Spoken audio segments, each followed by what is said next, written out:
Bismillahirrahmanirrahim. Assalamualaikum warahmatullahi wabarakatuh. Selamat bertemu lagi anak-anak sekalian pada mata pelajaran Ilmu Pengetahuan Sosial atau IPS. Nah, hari ini tujuan pembelajaran kita pertama, memahami faktor-faktor penyebab keragaman kebutuhan. Kedua, menyebutkan jenis-jenis alat pemuas kebutuhan. Sekarang kita lihat faktor-faktor penyebab keragaman kebutuhan.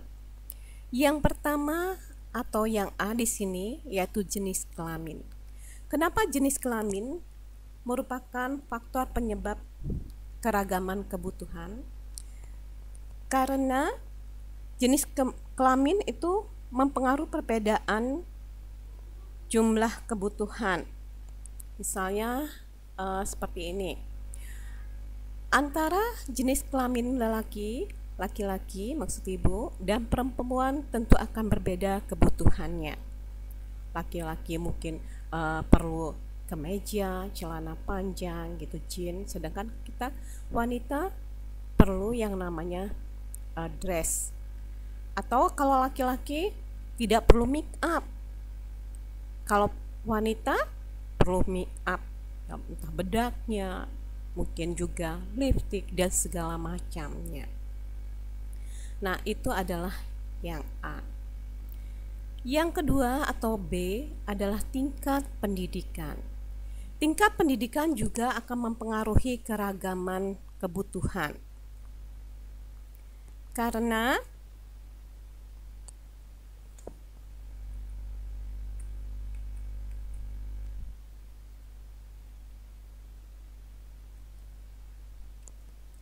kita lanjutkan di tingkat pendidikan.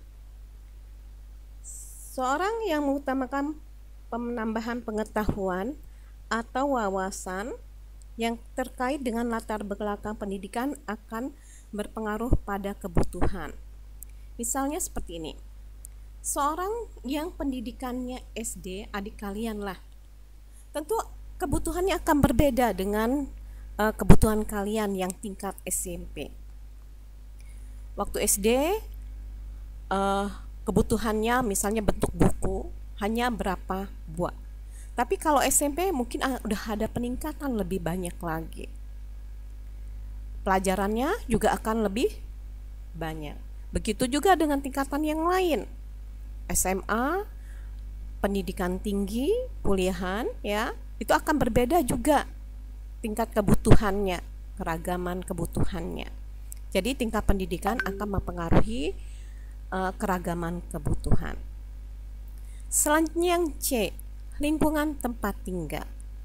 Lingkungan tempat tinggal juga akan mempengaruhi keragaman kebutuhan. Antara lingkungan yang ada, misalnya bertempat tinggal di pegunungan, akan berbeda dengan lingkungan tempat tinggal yang di dataran rendah. Kalau di pegunungan mereka butuh yang namanya pakaian hangat. Kalau kita yang di dataran rendah mungkin lebih berbeda dengan mereka. Kita hanya butuh yang kain-kain yang tipis, katun atau sejenis itu. Maka akan berbeda antara satu tempat dengan yang lainnya. Yang keempat atau D, kemajuan ilmu pengetahuan dan teknologi. Kemajuan ilmu pengetahuan dan teknologi menyebabkan adanya penemuan-penemuan baru dan produk-produk baru. Misalnya saja HP. Nah, pasti produk-produk baru dari HP itu terus-terusan keluar. Jadi dengan kemajuan teknologi maka setiap orang entah yang mampu atau tidak akan berusaha untuk memperolehnya, apalagi sekarang sudah hal yang biasa untuk mempunyai HP. Pada zaman dulu waktu ibu, HP tidak ada, jadi orang akan memberitahukan kepada orang lain atau keluarga yang jauh lewat surat. Kalau sekarang tidak perlu, jadi dengan nelpon saja sudah sampai. memberitahukan orang yang keluarga yang kena musibah atau sakit akan mudah. Kalau dulu dengan surat, jadi datang suratnya entah seminggu atau 10 hari orang keburu sakitnya semakin parah atau seperti apa, akan berbeda. Jadi itu karena kemajuan teknologi. Zaman ibu dulu hanya dengan mesin tik, tapi sekarang dengan menggunakan komputer. Jadi dengan kemajuan ilmu pengetahuan dan teknologi itu akan menyebabkan keragaman kebutuhan juga. Yang tingkat pendapatan. Nah, semakin tinggi pendapatan akan banyak lagi ragam kebutuhan yang diinginkan oleh orang itu. Jadi semakin pendapatan semakin banyak, maka dia sudah ingin memperoleh barang yang lain, walaupun kadang-kadang barang itu sudah dia punya. Makanya dalam keluarga yang pendapatannya lebih banyak akan punya juga yang namanya kebutuhan yang banyak. Motor nggak cukup satu, atau kendaraan mobil tidak cukup satu, dihitung dari jumlah banyaknya anggota keluarga. Jadi di situ kita lihat bahwa tingkat pendapatan akan mempengaruhi keragaman kebutuhan. Yang selanjutnya yang F, status sosial. Nah, status sosial juga akan mempengaruhi keragaman kebutuhan. Semakin tinggi status sosial seseorang, maka semakin banyak kebutuhan yang diinginkan. Tidak mungkin yang orang statusnya tinggi dia pergi kemana dengan jalan kaki. Pejabat pasti akan membutuhkan kendaraan mewah karena mengikuti dari status sosial. Orang melihatnya dari status sosialnya. Tidak mungkin orang yang pejabatnya tinggi mereka hanya menggunakan kendaraan roda 2 atau apa. Nah, selanjutnya adalah perbedaan selera. Perbedaan selera juga akan mempengaruhi kebutuhan. Selera seseorang antara orang lain itu akan berbeda antara satu dengan yang lainnya. Ada yang seleranya tingkat tinggi, misalnya kebutuhan yang bermerek, barang-barang bermerek atau branded, maka akan mempengaruhi juga kebutuhan keuangan yang dikeluarkannya. Maka perbedaan selera akan mempengaruhi yang namanya keragaman kebutuhan. Kalau orang-orang seperti kita ya cukup saja yang namanya, nggak perlu yang namanya sesuaikan dengan kantong keuangan kita. Jadi sesuai dengan keuangan kita. Kalau kita tidak mampu ya yang biasa-biasa saja, yang penting kita bisa berpakaian dengan baik, apik, rapih gitu kan.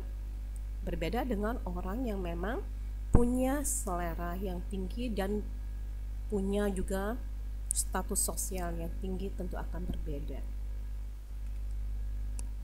Alat pemuas kebutuhan. Yang A, kita akan pelajari tentang alat pemuas kebutuhan menurut kelangkaan atau cara memperolehnya. Yang B, alat pemuas kebutuhan menurut hubungan dengan barang lain. C, alat pemuas kebutuhan menurut tujuan penggunaan. Dan D, alat pemuas kebutuhan menurut proses pembuatannya. Sekarang kita lihat tentang alat pemuas kebutuhan menurut kelangkaan atau cara memperolehnya. Nah, ini terbagi menjadi dua, yaitu barang ekonomis dan barang bebas. Apa sih yang dimaksud dengan barang ekonomis? Barang ekonomis adalah semua barang yang keberadaannya terbatas sehingga untuk memperolehnya perlu pengorbanan baik materi maupun fisik.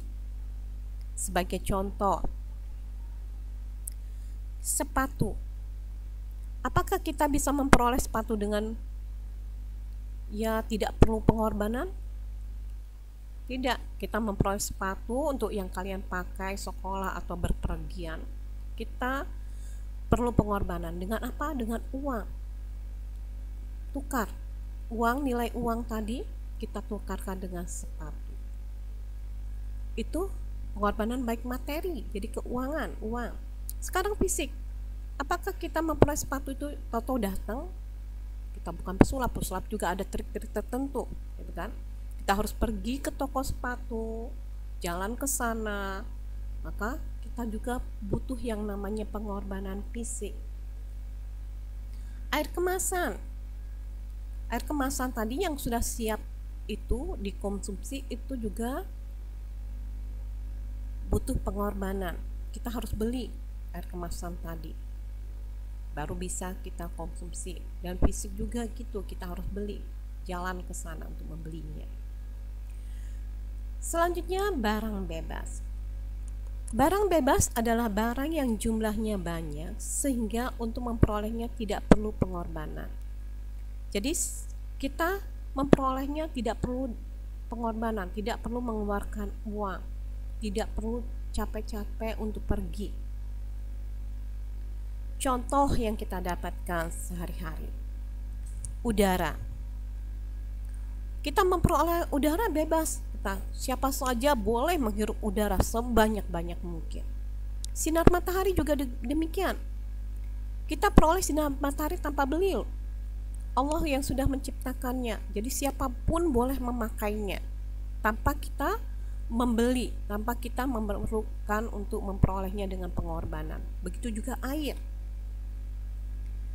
Nah, itu adalah barang bebas.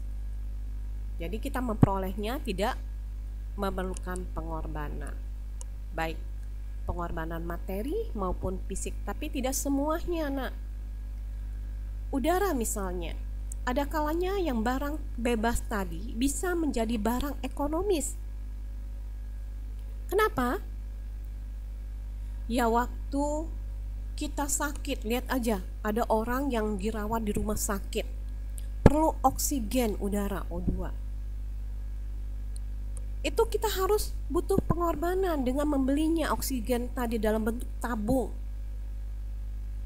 Nah, bisa dikatakan bahwa barang bebas bisa menjadi barang ekonomis. Air juga gitu. Waktu musim kemarau gimana?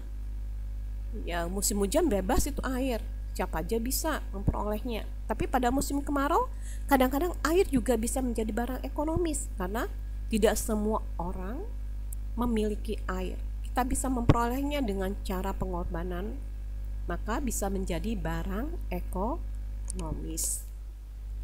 Kita lanjutkan. Alat pemuas kebutuhan menurut hubungannya dengan barang lain. Yang pertama, barang substitusi. Dan kedua adalah barang komplementer. Apa sih yang dimaksud dengan barang substitusi dan barang komplementer? Yuk kita simak sama-sama. Barang substitusi adalah barang yang dalam penggunaannya saling dapat menggantikan dengan barang lain dengan syarat barang tersebut memiliki kegunaan yang sama. Jadi di sini disubstitusikan, digantikan dengan barang yang lain, tapi harus punya kegunaan yang sama, fungsinya sama. Contoh, kita biasa makan nasi. Tapi nasi juga bisa digantikan, fungsinya sama dengan singkong. Itu barang substitusi. Orang Indonesia Timur tidak makan nasi, tapi mereka memakan yang namanya ya tepung. Orang Barat juga gitu, gandum. Jadi boleh saja digantikan dengan barang lain yang fungsinya atau kegunaannya sama. Gula merah juga bisa disubstitusikan, digantikan oleh barang lain, yaitu dengan gula putih. Nah, itu adalah barang substitusi. Selanjutnya, barang komplementer. Barang komplementer adalah barang yang penggunaannya dapat saling melengkapi satu sama lain, karena jika tidak salah satu barang tidak lengkap, maka barang tersebut kurang bermanfaat, bahkan tidak bermanfaat sama sekali. Contoh, motor tidak akan jalan atau tidak bisa digunakan tanpa adanya bensin. Masa kita punya motor kita harus dorong? Ya percuma saja, kita tidak bisa menggunakan. Atau pakaian, kalian biasa menggunakan blus atasan ya, pasti dengan bawahannya. Tidak mungkin atasan aja kita pakai, kita nggak pakai bawahan. Atau sebaliknya, kita pakai bawahan, kita nggak pakai kemejanya atasan, atau pasti akan tidak lengkap, tidak pantas kelihatannya. Jadi tidak akan bermanfaat apabila salah satunya tidak ada. Itu dikatakan tidak saling melengkapi. Maka itu barang komplementer. Contoh yang lain, kompor juga gitu. Kompor tidak akan menyala bila tidak ada gas. Maka antara kompor dengan gas adalah barang komplementer. Jadi barang yang saling melengkapi antara satu dengan yang lain. Selanjutnya, alat pemuas kebutuhan menurut tujuan penggunaan. Yang pertama, barang produksi. Yang kedua, barang konsumsi. Apa sih dimaksud dengan barang produksi? Barang produksi juga disebut juga barang modal. Karena apa? Karena barang yang tidak dapat langsung memenuhi kebutuhan manusia, tetapi melalui proses dahulu baru dapat digunakan, dan barang ini bisa menghasilkan barang lain. Contoh, lahan. Kenapa lahan dikatakan barang produksi? Karena lahan bila tidak digunakan, ya tidak akan bermanfaat, tidak akan menghasilkan. Dibiarkan saja, yang akan tumbuh adalah rumput, ilalang, tidak ada manfaatnya. Tapi lahan tadi bila dikelola dengan baik, dicangkul, ditanami dengan kayu, maka dia akan menghasilkan barang yang lain. Nah, itu adalah barang produksi. Mesin juga begitu. Dia tidak akan bermanfaat bila tidak digunakan. Misalnya mesin penggiling padi, maka dia dikatakan barang produksi, barang modal. Dia bisa dimanfaatkan untuk menghasilkan barang lain, menghasilkan padi, beras gitu kan. Maka mesin juga merupakan barang produksi. Dan gedung juga bila dimanfaatkan bisa menjadi barang modal. Misalnya dimanfaatkan menjadi sekolahan, kantor, dan sebagainya macamnya. Lanjut, barang konsumsi. Barang konsumsi adalah barang-barang yang dapat digunakan secara langsung untuk memenuhi kebutuhan manusia. Barang ini banyak ragamnya, dan dalam kehidupan sehari-hari barang konsumsi disebut juga barang jadi, yang sudah melalui proses produksi dan siap dipasarkan. Contohnya, buku tulis yang dibutuhkan oleh pelajar itu barang konsumsi, karena ya barang yang langsung bisa dipakai oleh kita. Makanan gitu juga, itu barang konsumsi. Pakaian juga gitu. Jadi itu barang konsumsi, jadi barang yang bisa langsung kita gunakan.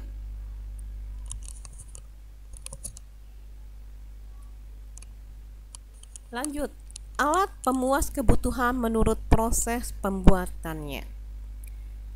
Alat pemuas kebutuhan menurut proses pembuatannya terbagi menjadi 3: barang mentah, barang setengah jadi, dan barang jadi. Yang dimaksud dengan barang mentah adalah barang yang belum dapat digunakan untuk memenuhi kebutuhan karena harus melalui proses produksi dahulu. Jadi harus melalui proses produksi baru bisa digunakan, itu baru dikatakan barang mentah.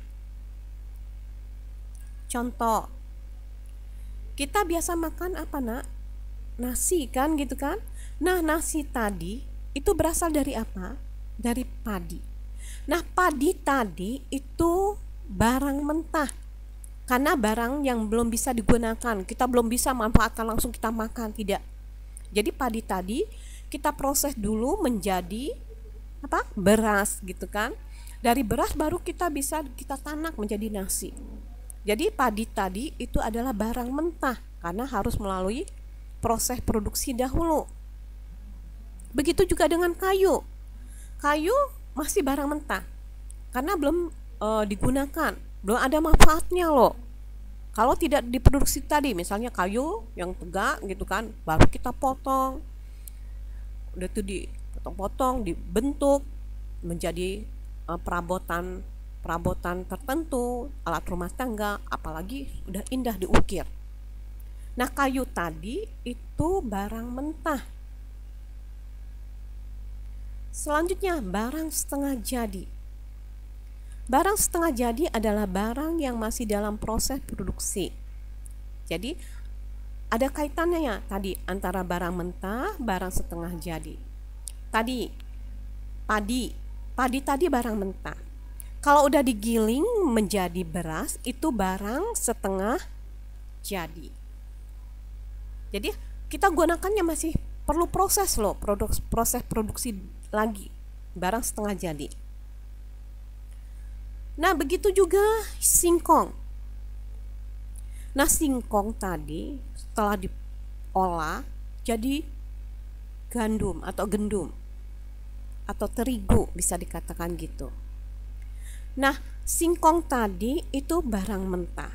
Kalau sudah menjadi tepung terigu itu barang setengah jadi. Jadi setelah diproses dari singkong menjadi tepung terigu, itu barang setengah jadi. Lanjut ketiga, barang jadi. Barang jadi adalah barang yang dapat digunakan untuk memenuhi kebutuhan. Jadi bisa langsung digunakan untuk memenuhi kebutuhan. Ada keterkaitannya, ingat tadi bahwa barang mentah bisa menjadi langsung menjadi barang setengah jadi, prosesnya udah tuh menjadi barang jadi. Contoh yang tadi padi tadi barang apa? Barang mentah. Setelah digiling dengan mesin penggilingan menjadi beras.